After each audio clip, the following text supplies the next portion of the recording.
esas injurias que sufre el riñón en la parte pediátrica. El síndrome nefrótico y la inflamación glomerular, llamada también glomerulonefritis en niños. No sé. El objetivo principal es conocer todos los aspectos nosológicos de estos síndromes. Específicamente, comenzamos con el síndrome nefrótico, ¿no? La fisiopatología, cuadro clínico, tratamiento, complicaciones, cuánto referir y cuánto contrarreferir a estos pacientes. Epidemiológicamente, cuando el fenómeno ocurre en pediatría, ocurre en edades muy tempranas, entre más o menos 2 y 8 años de edad, va disminuyendo conforme va pasando la primera década de vida, una incidencia máxima entre los primeros 3 a 5 años, un poquito mayor en sexo masculino, y si es menor de un año la presentación clínica, debemos pensar o descartar alguna patología congénita en el riñón que pueda generar este cuadro clínico, ¿no? Básicamente es una entidad clínica que asocia algunos criterios clínicos evidentes con resultados de laboratorio que podamos encontrar al momento del estudio de estos pacientes pediátricos, ¿no? Y se clasifica básicamente por la característica de tener pérdida excesiva de proteínas por orina, tener un nivel de albúmina en sangre bajo, clínicamente pacientes con edema, y aumento del colesterol y también pérdida de lípidos por orina, ¿no? Como ustedes pueden ver, inicialmente son pacientes que los que más va a llamar la atención es la clínica de edema, ¿no? De fovea en zonas de declive y orinas espumosas, y que cuando vamos a hacer el estudio de este complejo laboratorial, clínico y químico, encontramos pues pérdida de orina con edema, hipovolemia, hiperlipidemia y lipiduria, ¿no? Esto configura el síndrome nefrótico, básicamente por una pérdida de la permeabilidad glomerular, ¿no? O sea, por un aumento o un aumento de la malla glomerular, ¿no? Que permite la filtración de algunas moléculas de desecho y la captación de las moléculas que nos sirven para nuestro organismo, ¿no? Nuevamente, repito, proteinuria mayor a 40 miligramos por hora por metro cuadrado, 50 miligramos por kilo por día en orina de 12 horas, la albúmina en sangre menor a 2.5 miligramos por decilitro y el colesterol mayor a 200 miligramos, ¿no? Cuando buscamos la etiología, miren ustedes, puede ser de tipo primario, secundario, enfermedades sistémicas, infecciosas, drogas, una lista bastante amplia, un abanico muy grande de entidades nosológicas que van a causar daño en el capilar glomerular, ¿no? Como les digo, inicialmente en los primeros años de vida se trata de descartar la etiología congénita o infantil, ¿no? Y básicamente en la estructura del glomérulo existe una conexión entre el endotelio o la sangre, ¿no? con su contenido plasmático y también glomerular, eh, celular, perdón, y la conexión con la luz tubular, ¿no? Esas zonas permiten una barrera de filtración que tiene un tamaño, filtra moléculas especialmente, pero que debe ser impermeable a algunas moléculas grandes como la albúmina, que tiene más o menos 3.6 nanómetros de diámetro, y que específicamente las cargas que más se filtren sean cargas catiónicas, ¿no? Las cargas aniónicas no deberían, porque estas son las que se filtran las moléculas, porque la carga negativa de la barrera de la membrana o de la barrera glomerular permite, mediante complejos de proteínas de membrana que se unen a la membrana basal y al endotelio, que esa zona es la parte endotelial o la parte vascular. Esa es la membrana basal y esta es la zona de los túbulos renales, ¿no? Con sus filamentos o con sus células llamadas podocitos, que como ustedes pueden ver aparecen como tentáculos que abrazan todo el glomérulo para poder formar una superficie de filtración, ¿no? Que como les digo, tiene que ver con la eliminación de sustancias de desecho y la captura y la retención de sustancias aún servibles para nuestro cuerpo. Cuando se pierde esta conexión, ya sea por alguna alteración en este diagrama de glomerular o una pérdida de la forma del podocito, ¿no? O una separación del mismo podocito o hipertrofia del mismo, o apoptosis, una muerte prematura de ellas, se genera una pérdida de la filtración glomerular, ¿no? Como ustedes pueden ver, existe una cantidad muy grande de estructuras de superficie, de membranas que van a permitir una adhesión adecuada para que la función sea bastante específica y nos permita la homeostasis de nuestro organismo. Cuando se busca cuáles son las causas de este daño glomerular a la cabeza, está el síndrome primario idiopático, el secundario a cambios mínimos, ¿no? O la glomeruloneurosis focal segmentaria son las dos entidades que causan esta enfermedad. Pero pueden haber diversos otros tipos de enfermedades infecciosas, farmacológicas, eh, alergénicas, sistémicas, metabólicas, neoplásicas. Todo tipo de alteración a nivel renal puede causar la pérdida de la permeabilidad de la membrana glomerular. Hay otra tabla en la cual, como les decía, la más común es la lesión glomerular a cambios mínimos. Cuando aparecen en los primeros meses puede haber algunos cambios o algunos cambios en los genes, ¿no? Que alteran las nefrinas o las podocinas, o sea, llaman así algunos genes que van a liderar la formación de la membrana y del podocito. Si no se forman adecuadamente, van a generar la pérdida de función de este riñón. Igual enfermedades sistémicas, infecciosas nuevamente.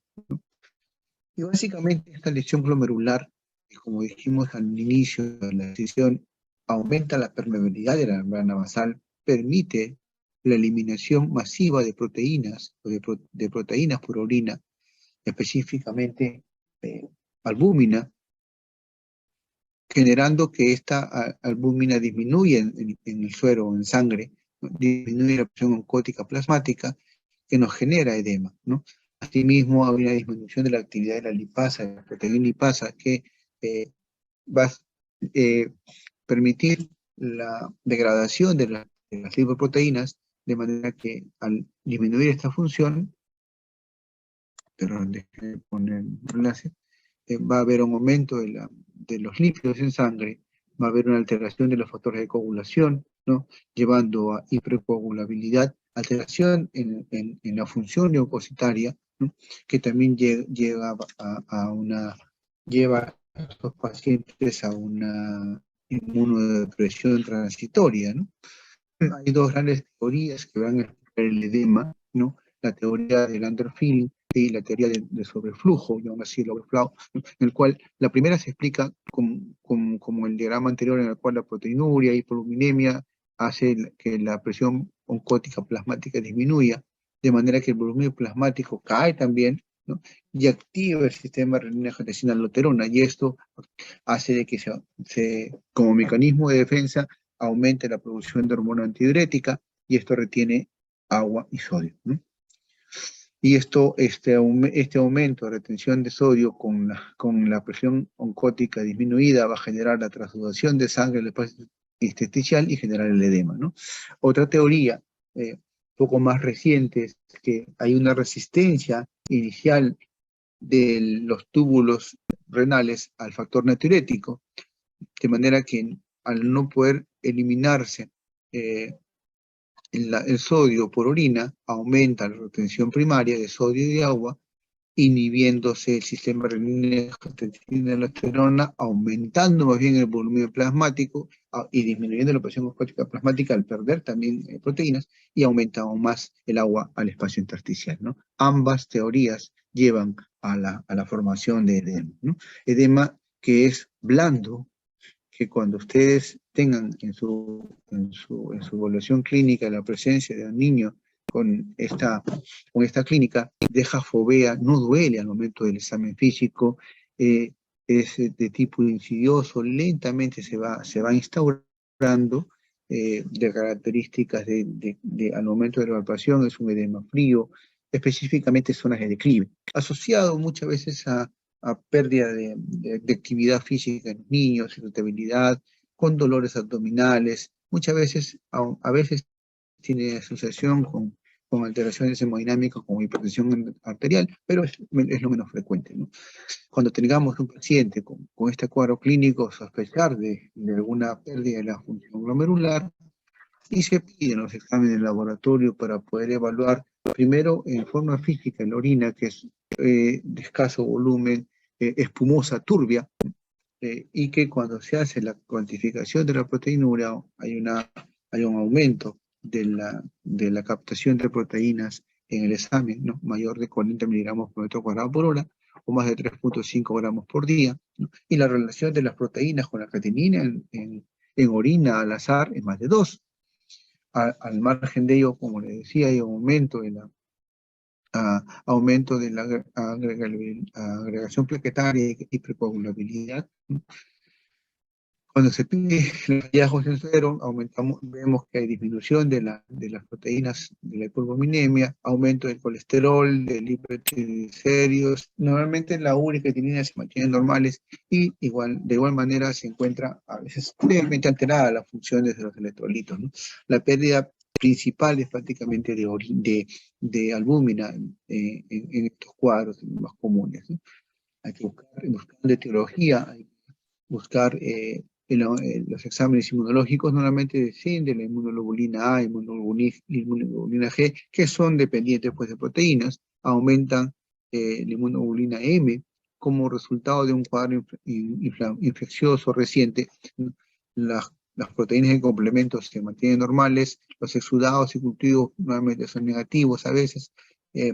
Cuando se busca una ecografía renal, normalmente uno no encuentra una alteración significativa en enfermedad de cambios mínimos. Cuando se ve una placa de tórax es en búsqueda de alguna complicación, ya sea un derrame pleural, un derrame pericárdico, alguna lesión secundaria a hiperflujo vascular, ¿no? Y en algunos casos es necesario hacerle biopsia, ¿no? En genes, en aquellos niños que tengan una evolución tórpida en su enfermedad, que cuando encontremos en niños en edades extremas de la infancia, menores de 1 año, mayores de 12 años, cuando hay acompañamiento de la función renal, ¿no? Que baje el complemento, cuando exista otro síntoma extrarrenal, como tuberculosis, por ejemplo, hepatitis B, HIV, ¿no? eh, Debemos tratar de buscar tempranamente la evaluación por un nefrólogo pediatra para que pueda hacerle la biopsia renal a este paciente, o que durante el tratamiento haya una resistencia al tratamiento corticoideo, ¿no? O que vaya disminuyendo la función renal cuando estamos aplicando la terapia con anticancineuríticos, ¿no? Vamos a ver. El tratamiento general es reposo para estos niños, una dieta normacalórica, normoproteico, restringiendo un poco la sal para evitar la restricción y nuevamente la retención mayor de agua. En edemas normalmente no se indican diuréticos, albúmina, excepto cuando el edema es severo, con alteraciones hemodinámicas, en el cual se aplica albúmina hasta 0,5 o 1 gramo por kilo, y unas horas después furosemida para forzar la diuresis. Si es algún cuadro infeccioso, darle antibióticos, tratar de evaluar el cumplimiento del esquema vacunal, dar ácido salicílico buscando o previniendo el accidente de tromboembolia pulmonar, ¿no?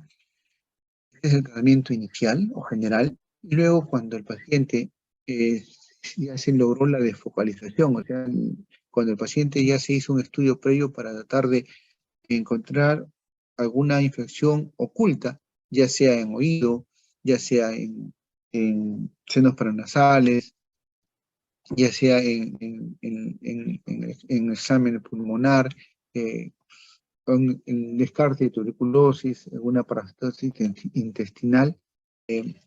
Cuando se ha logrado hacer que descartar alguna infección oculta, se inicia el tratamiento con corticoides, ¿no? A la dosis que ustedes están viendo por 4 o 6 semanas, donde 60 miligramos por metro cuadrado por día, y luego se va a ir disminuyendo cuando vaya remitiendo el cuadro, bajando la dosis con días alternos por 4 o 6 semanas más, y se va retirando pues, 6 semanas después. Si hay recaídas, nuevamente reiniciar el tratamiento con la dosis de inicio hasta que desaparezca la proteinuria, ¿no?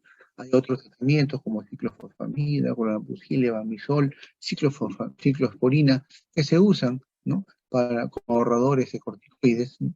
Y cuando hay síndromes ya córtico-resistentes, se trata de con inhibidores de anticalcineolíticos para poder disminuir el inicio de tratamiento con corticoides orales, retornar el tratamiento inmunosupresor.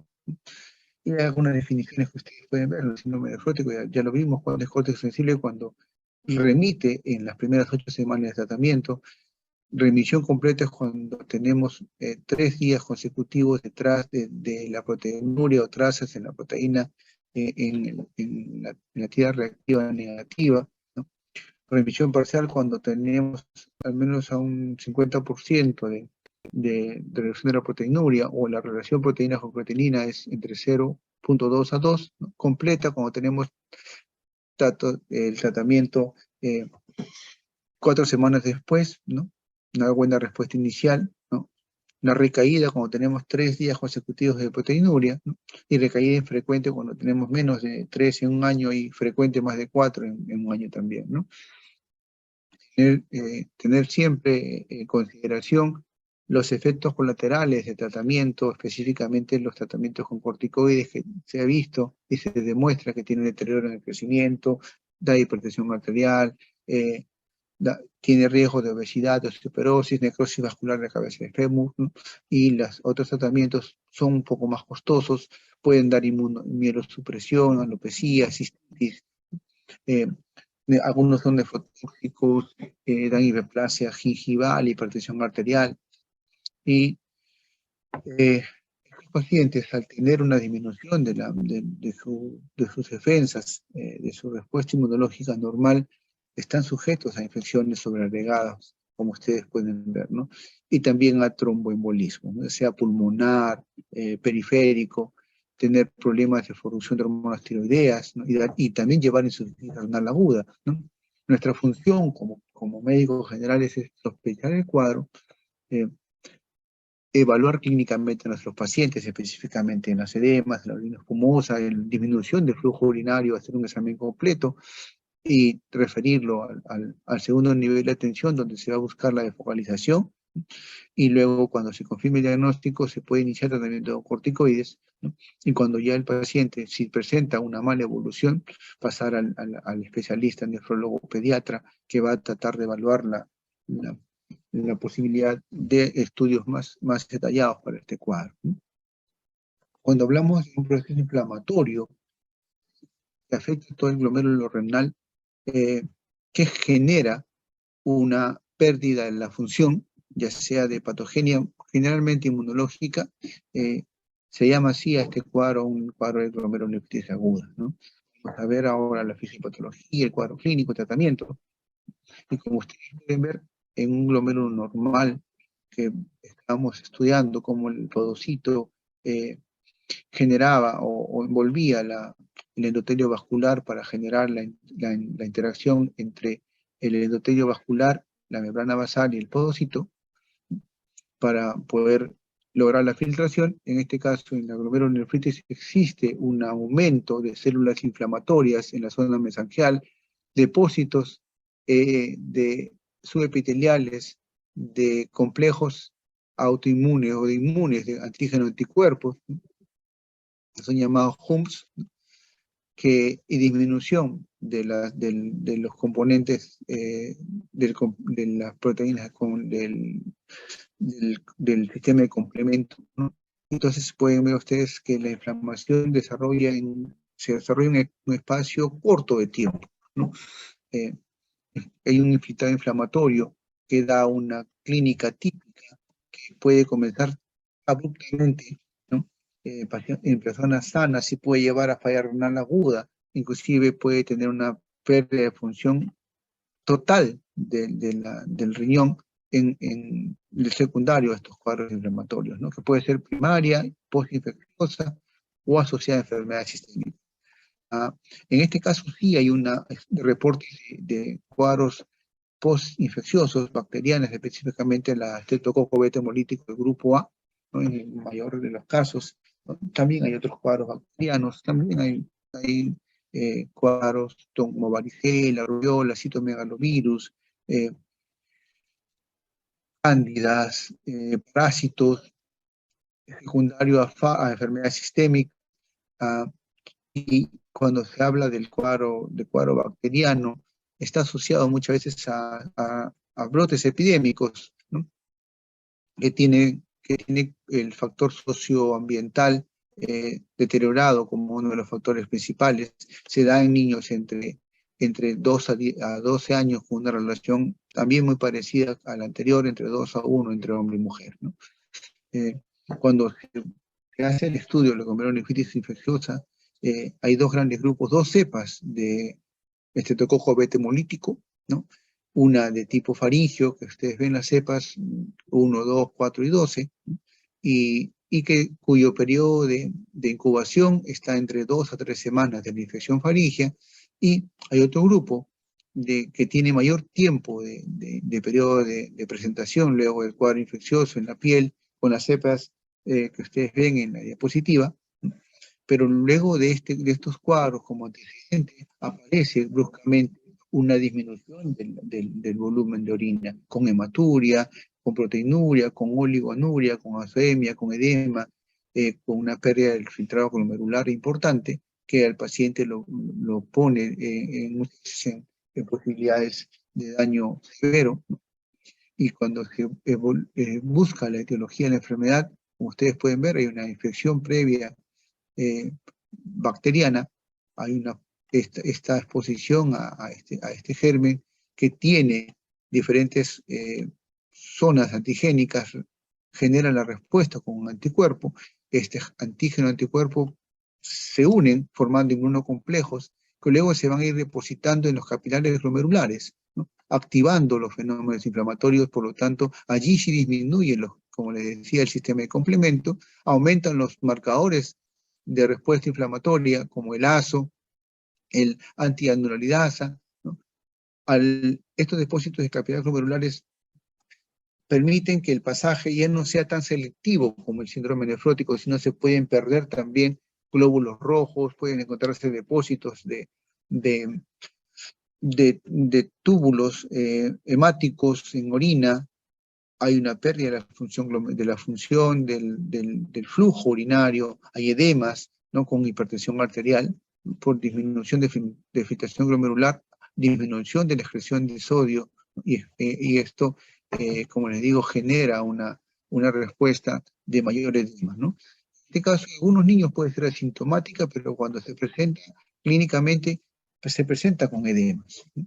Casi en el 80% de los casos es un edema que es duro, que nos deja fovea, que es caliente, al niño se le ve inflamado, muchas veces se le ve eritematoso, asociado a hipertensión arterial, y que la clínica básicamente en ellos es a veces cefaleas, pérdida del sensorio, que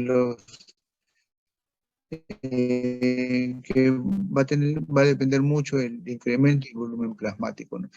A veces se ve un porcentaje importante que un tercio de pacientes orinan, hacen una hematuria macro y microscópica, ¿no? Y puede persistir a veces en forma bastante larga, más de un año, la pérdida de sangre por orina, ¿no? Como les decía, el diagnóstico se da principalmente cuando hay pérdida del volumen urinario, con aumento de las sustancias azoadas, ¿no? Con disminución del nivel de complemento. Miren, casi en el 95% de los casos, esto nos lleva a pensar cómo la activación inmunológica, ¿no? del sistema de complemento tiene mucho que ver con la presentación de estos cuadros inflamatorios, ¿no? Cuando vemos a este niño, muchas veces se ve un niño bastante grave, con clínica de falla vascular, con cardiomegalia, tos, reflujo hepatoyugular, debilidad, muchas veces convulsionan. Y cuando pedimos el examen de laboratorio encontramos glóbulos rojos dismórficos, cilindros hemáticos, aumento de la creatinina, muchas veces aumento de los exámenes de evidencia de infección estreptocócica, con C3, C4 disminuido, ¿no? Hay que buscar, como les digo, una placa rayos X para buscar alguna complicación a nivel pulmonar y cardiológica, buscar la inflamación en ecografía, que como digo, muchas veces no es tan específica, ¿no? Y a veces buscar biopsia cuando encontramos las actividades extremas de los recién nacidos, o de los niños, perdón. El tratamiento se hace básicamente, el paciente entra en reposo, una dieta hiposódica, normoproteica. Si hay evidencia aún de infección bacteriana, tratar el estreptococo beta hemolítico es sensible muchas veces a la penicilina, ¿no? Si ese paciente es alérgico a penicilina, tendríamos que utilizar macrólidos, eritromicina, y tratar cada uno de los síntomas que está presentando este paciente, ¿no? Si es hipertenso, tratar de disminuir la presión arterial, tratando de dar vasodilatadores, como unifedipino, hidralazina, diuréticos de asa, previniendo la encefalopatía hipertensiva, ¿no? Podemos dar vasodilatadores como nitroprusiato. Muchas veces, cuando el paciente pierde función, entra diálisis peritoneal hipertónica para poder disminuir la gran volemia que tienen estos pacientes, ¿no? En quienes indica biopsia, como dijimos, en pacientes tienen edades extremas de la parte pediátrica con edema y oliguria, hipertensión más de 3 semanas, cuando la hematuria es más de 3 semanas, con insuficiencia renal aguda más de 3 semanas, cuando se asocia a pérdida de proteína más de 6 meses, con disminución persistente del complemento, ¿no? Y cuando tengamos duda diagnóstica. Cuando dar de alta, el cuadro inflamatorio disminuye, cuando ya se calmó la presión arterial, muchas veces estos niños entran a cuidados intensivos, ¿no? Para el manejo sintomático y sindrómico, ¿no? Las complicaciones que presentan, ¿no? Ya sea cuadros urémicos, encefalopatía hipertensiva, edema agudo de pulmón, renal aguda. Hay que diferenciarlo del lupus eritematoso, de los púrpuras de Guenon-Schönlein. Y acá un gráfico en el cual ustedes trata de que ustedes recuerden las diferencias entre una y la otra. En el síndrome nefrótico, prácticamente un edema blando. El síndrome nefrítico es un edema duro, asociado a hipertensión, a aumento de azoados, que no ocurre lo mismo en el síndrome nefrótico. Acá hay hipoalbuminemia, proteinuria, acá hay oliguria, hay hiperlipidemia, acá tenemos hematuria, ¿no?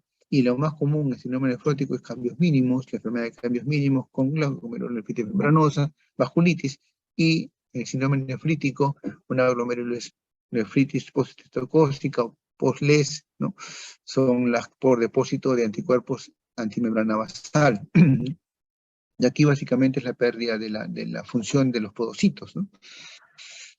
Esto es la parte de la exposición de los síndromes nefríticos y nefróticos. Vamos a compartir la pantalla para ver lo que se tiene preparado para lo que es la teoría de ITU e insuficiencia renal aguda. Se dice que a los 7 años de edad, más o menos un porcentaje importante de niñas, casi un 8% de nuestras niñas y un 1.5, 1.7 de niños ya habrán sufrido como mínimo un episodio de infección urinaria en su vida, ¿no? Es mucho más común en las mujeres en edad preescolar, pero esta relación de frecuencia es mayor en niños menores de 1 año, ¿no? Se invierte cuando ya se llega a edad preescolar y escolar, ¿no? Una clara preponderancia en mujeres, ¿no? Es importante entender que la infección urinaria viene muchas veces acompañada de un cuadro de fiebre, entre comillas, sin foco, ¿no? Y ustedes pueden ver casi todos los lactantes con infección urinaria en la etapa del primer año de vida, viene con cuadro Doctor, febril. doctor, Hola, disculpe. ¿sí? Doctor, ¿Sí? disculpe, se sigue viendo las diapositivas del síndrome nefrótico. A ver, a ver, a ver, a ver. Vamos a ver. ¿Ya no se ve? ¿Dejé de compartir? Sí, dejo de compartir. A ver, vamos a ver. Ya. ¿Ahora se puede ver? Sí, ¿Se puede ver en pantalla? definición Muy de bien. IPU. Ya, muy bien. Entonces, vamos a ver. Déjenme poner estas cositas abajo para que no me interrumpan. ¿Ya? A ver. Entonces, Como les decía, se define infección urinaria la invasión, la multiplicación, colonización del tracto urinario por gérmenes, ¿no? Que con mayor frecuencia van a provenir de la infección perineal, ¿no? Por su ubicación pueden ser clasificadas en infección urinaria de tipo alta cuando se está comprometido el parénquima renal, y tu baja cuando se compromete las vías urinarias inferiores como la vejiga, la uretra. Pueden ser asintomáticas cuando tenemos bacteriurias significativas sin signos clínicos, y sintomáticas pues cuando aparece algún síntoma clínico, ¿no?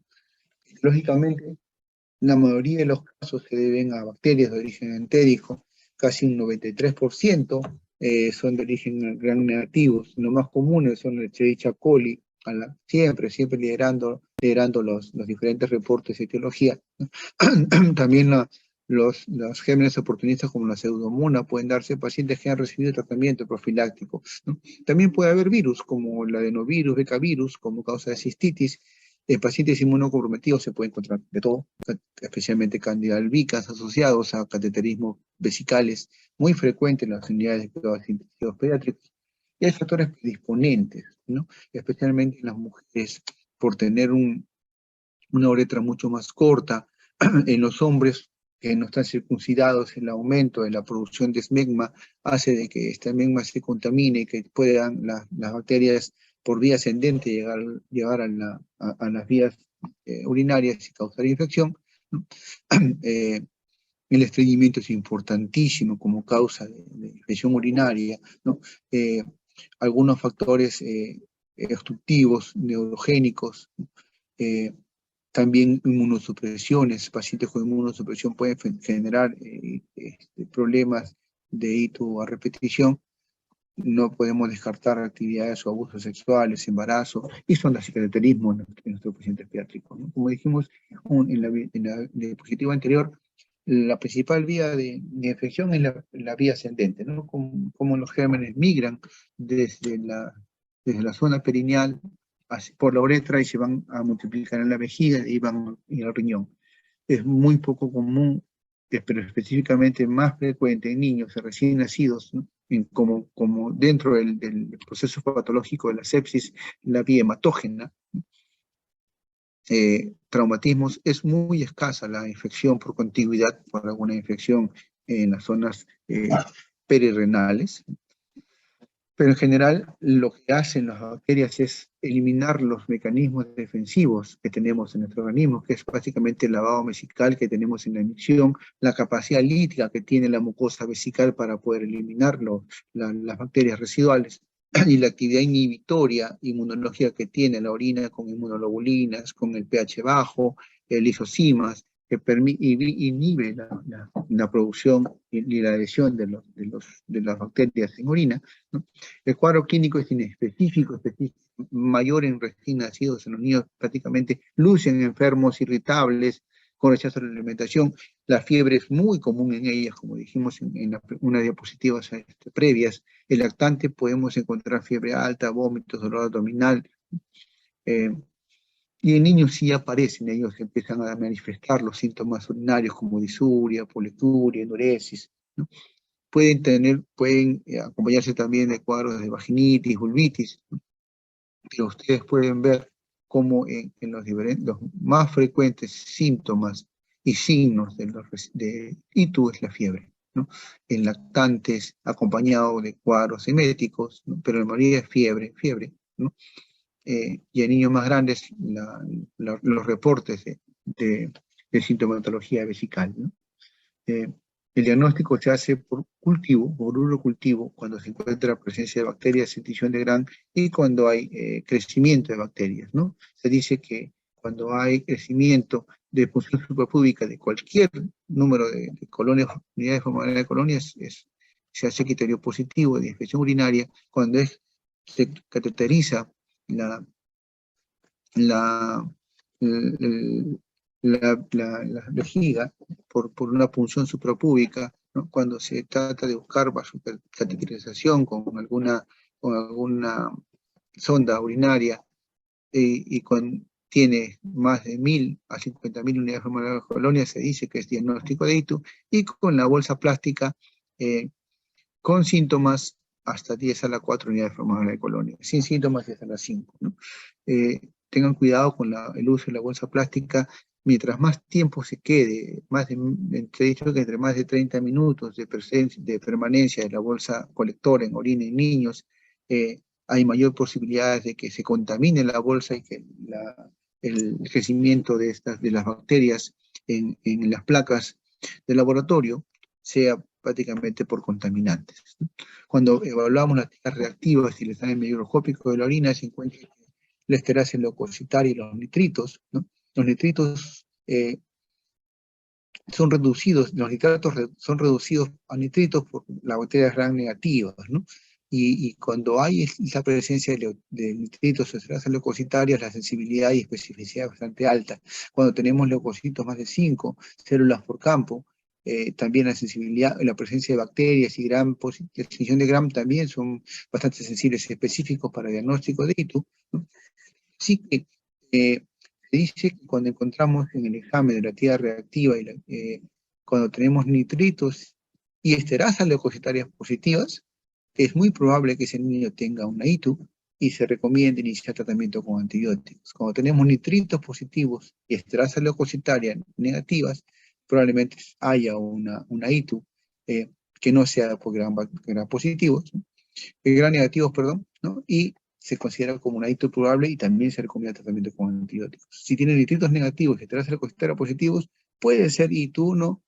Tenemos que dejar a nuestro criterio clínico el inicio o no de tratamiento con antibióticos, y si hay negatividad tanto de nitritos como de esterasa leucocitaria, prácticamente se excluye el diagnóstico de ITU y no se recomienda tratamiento antibiótico, ¿no? Además, puede pedir exámenes de laboratorio, serológicos, buscando un hemograma, que puede haber leucocitosis con neutrofilia, puede haber aumento de los reactantes de la fase aguda. La procalcitonina es un marcador precoz de infección bacteriana. Puede haber daño renal, por eso es importante la toma de dosaje de ureatina para ver si hay afectación de la función renal, ¿no? Y ver si posee alguna alteración en el estado ácido básico, ¿no? A veces en los niños se debe pedir, en niños menores de 2 meses, el riesgo de una bacteriemia, de una sepsis generalizada, pues pedir cultivos, ¿no?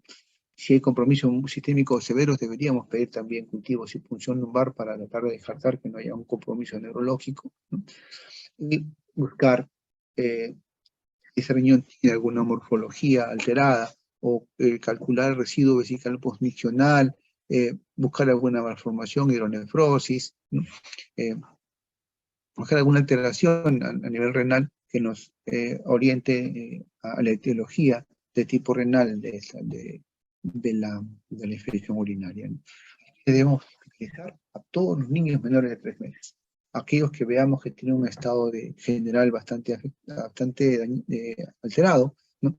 Cuando no tengamos una buena tolerancia oral, cuando no tengamos la seguridad de la familia para cumplir tratamiento con antibióticos, ¿no?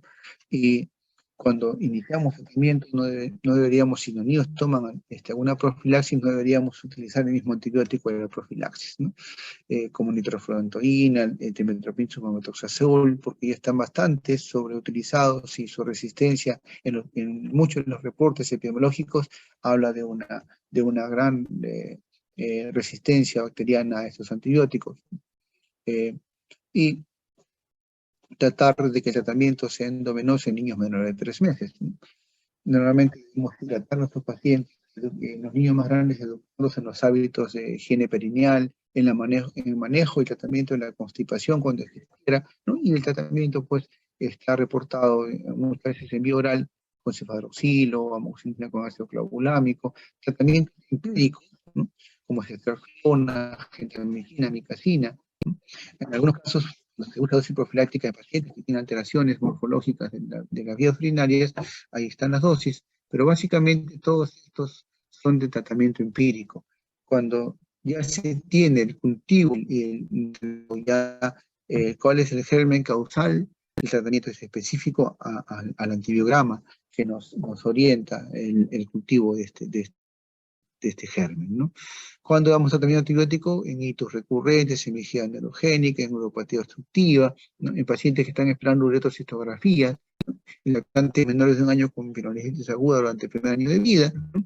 Y aquí están todos los fármacos utilizados en niños con su posología, y tenemos que tener cuidado con algunas complicaciones como insuficiencia renal crónica, hipertensión arterial, renales.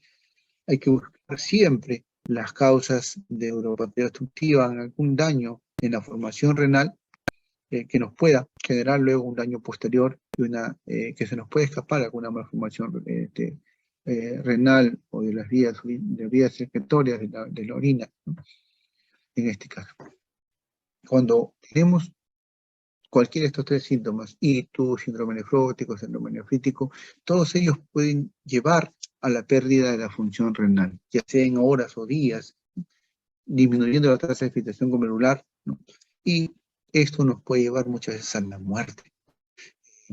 Se dice que la injuria renal está estratificada ya y clasificada por el aumento abrupto de la creatinina. Como ustedes vean que sus pacientes tienen un aumento de la creatinina y una disminución de la diuresis, estamos ya ante estadios de insuficiencia renal aguda, ¿no? Aumentos entre mayores del 50%, disminución del volumen urinario. Miren ustedes cómo el criterio de estadios y el criterio Rifle, ¿no?, nos habla de riesgo cuando la filtración glomerular disminuye en un 25% y de falla cuando tenemos una disminución de la filtración glomerular más del 75% con diuresis bastante disminuida, ¿no? Menos de 0,3 miligramos por kilo por hora por más o menos 24 horas, o anuria por 12 horas, estamos hablando de falla renal aguda, pérdida, o sea, una pérdida de la función cuando es más de 4 semanas, e insuficiencia renal crónica terminal cuando se habla de más de 3 meses de falla renal persistente, ¿no? La etiología de la enfermedad se clasifica en prerrenales, renales y posrenales, siendo las causas prerrenales las más frecuentes, la obstrucción de las vías urinarias causa fallo posrenal, y en el periodo neonatal las alteraciones secundarias de hipoxia, sepsis, a cirugías cardíacas pueden generar daño de tipo renal, ¿no? Como le decía, la pérdida de la filtración glomerular perrenal por la disminución del volumen circulante efectivo, especialmente secundarios a deshidratación severa, a diarreas, puede causar una ira perrenal, ¿no? Cuando hay un daño intrínseco, pues, como hemos visto, ya sea una glomerulonefritis, puede haber una pérdida de función, ¿no? Y la parte obstructiva, ¿no?, también nos puede llevar a una obstrucción del flujo urinario que va a aumentar la presión intratubular, reduciendo la filtración glomerular y dando oliguria persistente, ¿no? En neonatos, nuevamente, la fista perinatal, la sepsis, las displasias renales, el síndrome urémico hemolítico, la glomerulonefritis son causas muy frecuentes. Miren ustedes cuáles son las causas perrenales de la cabeza, la deshidratación, las pérdidas gastrointestinales, las hemorragias, las quemaduras. Cuando disminuye el gasto cardíaco por insuficiencia cardíaca o por pericarditis, por depresión pulmonar, la ventilación mecánica también genera falla del gasto cardíaco y disminución del volumen intravascular efectivo. Las iras renales, ya sea por necrosis, por nefritis, las causas infecciosas, las causas obstructivas, son los grandes grupos de entidades que pueden generar falla renal aguda, ¿no? Cuando tengamos estos cuadros es importante buscar cuál de todos estos grandes grupos está causando la falla renal, ¿no? Y debemos tratarlo en base a lo variado. Tratar de medir siempre creatinina, la diuresis, ¿no?, y el tratamiento, tratar de estratificar el riesgo de insuficiencia renal, como hemos visto, ¿no?, y tratar de mantener los fluidos en forma adecuada para evitar la hipovolemia, tratar de mantener un volumen intravascular circulante efectivo, ¿no?, para evitar la ausencia de daño perrenal, tratar de mantener una buena perfusión renal, evitar drogas nefrotóxicas, evitar la hidratación agresiva en niños con quimioterapia, ¿no? Y no se recomienda nuevamente utilizar dopamina. Era bastante frecuente decir que iniciar el inotrópico a dosis de protección renal, ¿no?, en dosis mínima, pero no está recomendada actualmente. Tampoco se recomienda cuando tengamos pacientes con falla renal el uso de furosemida para supuestamente aumentar el ritmo diurético. Podemos tener iras no oligúricas y más bien hacerle mucho más daño al volumen circulante efectivo cuando aumentamos la diuresis en estos pacientes, ¿no? No se recomienda utilizar un manitol, ¿no?, para aumentar el ritmo diurético. No, lo que sí se debe mantener es un balance hidroelectrolítico adecuado, tratar de manejar la hipertensión arterial, buscar en lo posible intervención dialíticas, ¿no?, y tratar de mantener el rango de la infusión de los medicamentos en relación a la falla, la tasa de filtración glomerular, disminuirla o espaciar la dosis de los medicamentos, porque muchos de ellos tienen enraramiento renal. Y obviamente cuando la pérdida de la función está alterada, el, la filtración glomerular hace de que se mantenga el fármaco en sangre mucho más tiempo que cuando cuando el riñón está funcionando de forma adecuada, ¿no? Entonces, mantener un niño euvolémico, ¿no?, con solución fisiológica muchas veces, como les digo, a veces se debe suspender, como les digo, la furosemida, ¿no?, y tratar de cuidar que no haya alteraciones electrolíticas como hiponatremia, hipernatremia, ¿no? Mismo, igual, vigilar la presencia de hipercalemia que nos puede llevar a arritmias cardíacas y a muertes por arritmias, ¿no? Es importante cuando tengamos el aumento de la hipercalemia hacer una correlación con el electrocardiograma para ver si tiene una onda T picuda, asimétrica, que tenga correlación con la hipercalemia, para decir que probablemente sí sea ese resultado el verídico, lo que nos reporta el laboratorio, ¿no? Muchas veces tenemos pacientes que tienen valores de calcio, de potasio elevado, perdón, que no tienen correlación con el electrocardiograma y probablemente se deba a una extravasación o a una hemólisis de extravasación, ¿no? Considerar diálisis pues cuando en realidad tengamos un potasio mayor a 7 milicoloritos por litro, tratar de mantener corregir las alteraciones hidroelectrolíticas y de equilibrio ácido básica, tratar la hipertensión arterial, que muchas veces debe una sobrecarga de volumen, ¿no? Tenemos que optimizar nuestro balance electrolítico. A veces utilizamos vasodilatadores como nitroproceto de sodio, la betalol, minoxidil, ¿no? La ingesta en estos pacientes muchas veces es nutrición parenteral, ¿no?, a dosis recomendadas, como ustedes ven en la diapositiva. No deberemos aumentarla más del 30%, 35% de las grasas como aporte calórico, para evitar la cetosis, ¿no?, evitar restringir el aporte de sodio y potasio, ¿no?, para prevenir el inicio de diálisis, ¿no? Muchas veces el tratamiento de esta falla renal tiene que ver con el tratamiento sustitutivo de la función renal con diálisis, hemodiálisis, diálisis peritoneal, ¿no?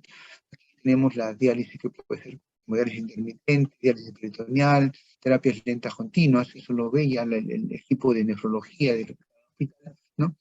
Y cuando iniciarlo, cuando hay un aumento muy progresivo de los niveles de urea, cuando hay pacientes con cuadros de secundarios a problemas neoplásicos, aumenta la hiperuricemia más de 10 miligramos por kilo con oliguria, deberíamos pedir inmediatamente tratamiento dialítico, tratar de descartar algún error nato en metabolismo, cuando tengamos intoxicaciones por salicilatos, etanol, ¿no? Cuando ya la función se recupere, se suspende la diálisis, ¿no? Evitar aminoglucósidos, anfoterifinas, que tienen una relación importante con insuficiencia renal, ¿no? Y en general el tratamiento es multidisciplinario, muchas veces se hacen cuidados intensivos, ¿no?, y causa muchas veces mortalidad importante en la parte pediátrica. Esto era lo que tenía que conversar con ustedes respecto a la nefrología pediátrica. Quería saber si tienen ustedes alguna pregunta con respecto a este tema, ¿no?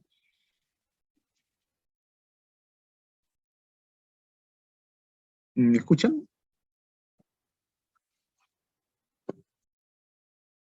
Sí, doctor, sí se le escucha. Muy bien. ¿Alguna pregunta, alguna duda que tengan con respecto a la teoría de nefrología en niños?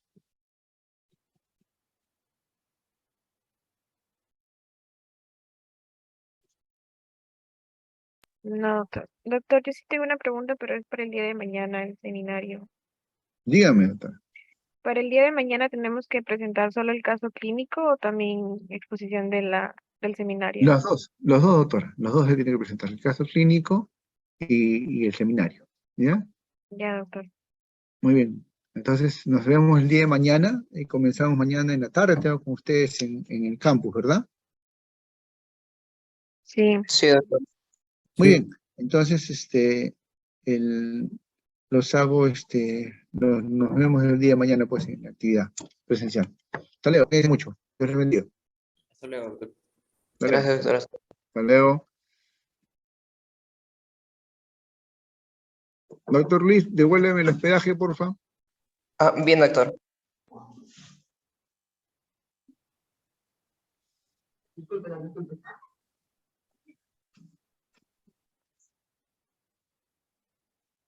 Gracias, doctor.